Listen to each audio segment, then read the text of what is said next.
नमस्कार दोस्तों, स्वागत है आपका हमारे चैनल में। आज हम बात करने वाले हैं पाकिस्तान की इकोनॉमिक क्राइसिस के बारे में और हिंदुस्तान पे इसका क्या असर पड़ेगा या नहीं पड़ेगा। क्या भारत पाकिस्तान की इस मुश्किल समय में हेल्प करेगा? तो चलिए शुरू करते हैं।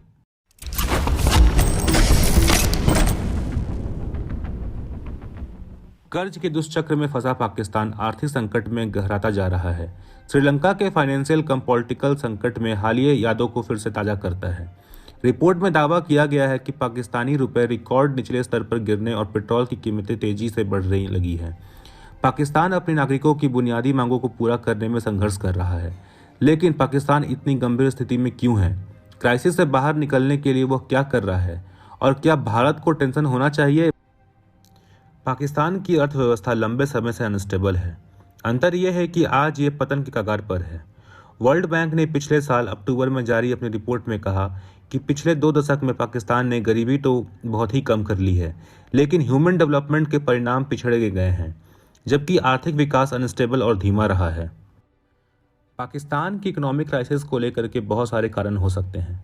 वर्ल्ड बैंक के अनुसार पाकिस्तान का टोटल एक्सटर्नल डेब्ट स्टॉक 2020 के अंत में $115 बिलियन से बढ़कर 2021 के अंत में $130 बिलियन हो गया।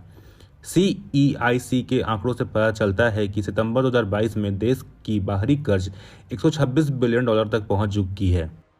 अभी पाकिस्तान का डेब्ट टू GDP रेशियो 70% के खतरे के क्षेत्र में है और इस वर्ष गवर्नमेंट रेवेन्यू का 40-50% कर्ज के लिए निर्धारित है।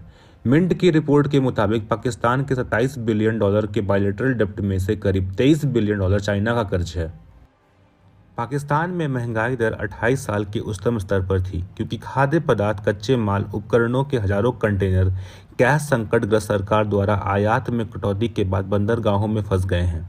हायर इन्फ्लेशन देश की मुद्रा के लिए डिप्रेसिंग इफेक्ट है। ऐसा इसलिए है क्योंकि बढ़ी हुई इन्फ्लेशन मुद्रा कार्य शक्ति को कम करती है, जो इसे दूसरे देश के मुकाबले कमज़ोर करती है और ये हमें पाकिस्तानी रुपए के लिए चिंता में लाता है। पाकिस्तानी रुपए में हो रही है भारी गिरावट। देश के केंद्रीय बैंक के अनुसार पाकिस्तानी रुपए 26 जनवरी को डॉलर के मुकाबले 9.6% गिर गया। 2 दशकों में सबसे बड़ी एक दिन की गिरावट, एक मंदी में जो इंटरनेशनल मॉनेटरी फंड को देश को लोन देने के लिए राजी कर सकता है। यह माना जाता है कि कांस्टेंट पॉलिटिकल केओस एक कोहेरेंट एंड टाइमली नीतिगत प्रक्रिया को कमज़ोर कर सकती है। विशेष रूप से किसी भी पाकिस्तानी PM ने कार्यालय में पूरे 5 साल पूरे नहीं किए हैं। रिकॉर्ड को बनाए रखते हुए शहबाज शरीफ ने 2022 में इमरान खान को हटाकर सत्ता संभाली। तब से बाद वाले शरीफ सरकार को गिराने के लिए जी जान से लड़ रहा है। इमरान खान हालांकि अब PM नहीं है, पर वो बहुत ही लोकप्रिय हैं, जिसने पाकिस्तानी सेना में विभाजन के बारे में अटकलें लगाई थीं। राजनीतिक अस्थिरता भविष्य के लिए भी एक चुनौती है। वर्तमान सरकार का कार्यालय अगस्त में समाप्त हो जाएगा, जिसे स्वतंत्र और निष्पक्ष चुनाव सुनिश्चित करने के लिए एक विशेष केयर टेकर सरकार को 90 दिनों तक कार्यभार संभालने के लिए सक्षम बनाया जाएगा। हालांकि केयर टेकर सरकार IMF समझौते पर हस्ताक्षर करने का अधिकार नहीं रखती। यह सवाल उठाता है कि क्या सरकार विपक्ष का एक डिफॉल्ट टालने के लिए IMF की किसी भी मांग को पूरा करने के लिए ज्वाइंट प्लेज पर सहयोग कर सकता है। पाकिस्तान और भारत के बीच तनावपूर्ण संबंध है। एक पोटेंशियली ट्रांसफॉर्मेटिव ट्रेडिंग और निवेश भागीदारी से ये वंचित करना जारी रखता है। हिंदुस्तान टाइम्स की एक रिपोर्ट के अनुसार 2020 से 21 में भारत और पाकिस्तान के बीच टोटल बायलैटरल ट्रेड 329 मिलियन का था। द मिनिस्ट्री ऑफ कॉमर्स के अनुसार ये 2021 से 22 में 514 मिलियन का हो गया। इसमें भारतीय निर्यात पाकिस्तान की आयात में अधिक है। हालांकि मिनिस्ट्री ऑफ कॉमर्स ने 2020 में कहा, पाकिस्तान के नियंत्रण वाले क्षेत्र से निकलने वाले आतंकवाद बायलैटरल ट्रेड के संबंधों में एक प्रमुख चिंता का विषय बना हुआ है। IMF डील वह है जिसकी पाकिस्तान को जरूरत है।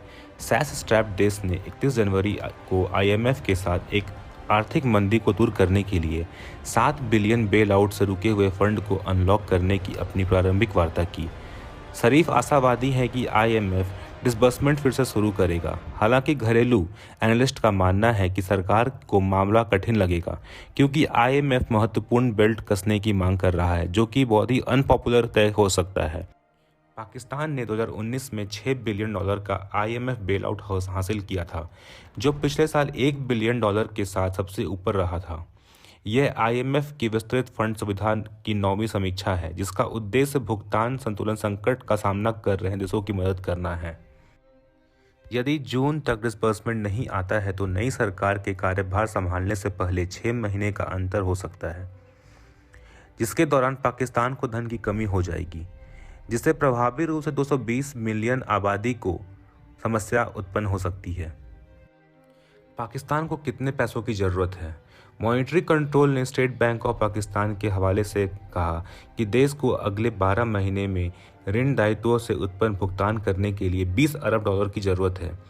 इस साल पाकिस्तान के अंतर्राष्ट्रीय बॉन्ड में सिर्फ 500 मिलियन डॉलर का ब्याज या कूपन भुगतान बकाया है, लेकिन केंद्रीय बैंक प्रमुख के प्रमुख ने कहा कि कुल देश ऋण भुगतान को पूरा करने के लिए 3 अरब डॉलर की ज़रूरत है।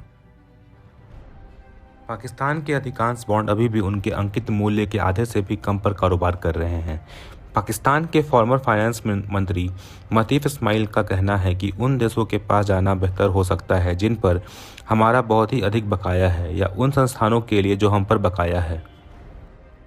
इस बीच सऊदी अरब और चीन जैसे देशों सहित द इंटरनेशनल कम्युनिटी ने बाढ़ से उबरने के लिए पाकिस्तान की मदद के लिए 9 अरब डॉलर देने का वादा किया, लेकिन पाकिस्तान को संकट से बाहर निकालने के लिए 9 अरब डॉलर से भी अधिक की पूंजी की ज़रूरत है। इसमें बहुत से निजी स्रोत भी शामिल होने चाहिए। चीन फेवरेबल डेवलपमेंट अपॉर्चुनिटीज़ के लिए पाकिस्तान की ओर देखेगा, जैसे कि अरब सागर से चीन के पश्चिम प्रांतों तक चलने वाले एनर्जी कॉरिडोर और गवदार की राजनीतिक रूप से महत्वपूर्ण पोर्ट। चीन ताइवान स्ट्रेट से लेकर अफगानिस्तान तक के भू राजनीतिक मुद्दों पर पाकिस्तान का भी समर्थन मांगेगा। IMF पाकिस्तान को अपने अंतर्राष्ट्रीय दायित्वों पर डिफ़ॉल्ट से बचने के लिए मदद करेगा या नहीं, ये तो कहा नहीं जा सकता, पर उसकी अर्थव्यवस्था और उनके लोगों के लिए ये बहुत ही बड़ा संकट हो सकता है। इस संबंध में विदेशी भंडार को फिर से भरना भी महत्वपूर्ण है।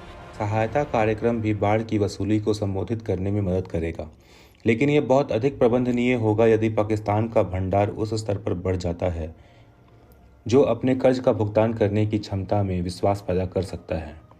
इस बीच CNBC की एक रिपोर्ट में पाकिस्तान के पूर्व केंद्रीय बैंक गवर्नर के हवाले से कहा गया है कि global bodies like the IMF को सॉवरेन डेब्ट फाइनेंसिंग के उठाने और ढांचे में सुधार करने की आवश्यकता है, ताकि श्रीलंका जैसी उभरती बाजार में अर्थव्यवस्था अपने ऋण संकट से बाहर निकल सके।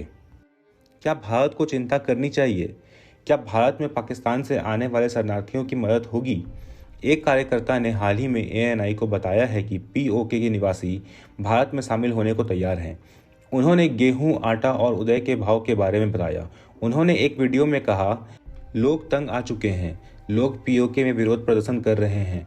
अगर ऐसा होता है तो भारत में कानून और व्यवस्था के मुद्दों के लिए अग्रणी हो सकता है। संकट के कारण पाकिस्तान को भारत का एक्सपोर्ट भी प्रभावित कर रहा है। इसके अलावा ये अनुमान लगाया गया है कि पाकिस्तान में गहरे आर्थिक संकट से देश में चीनी प्रभाव बढ़ सकता है। ये प्रत्यक्ष या अप्रत्यक्ष रूप से भारत को प्रभावित करेगा। वास्तविक नियंत्रण रेखा LOC पर चीन के साथ गतिरोध में रहा है। मुझे आशा है कि आपको ये वीडियो पसंद आया होगा। ऐसे और वीडियो के लिए हमारे साथ बने रहें। धन्यवाद।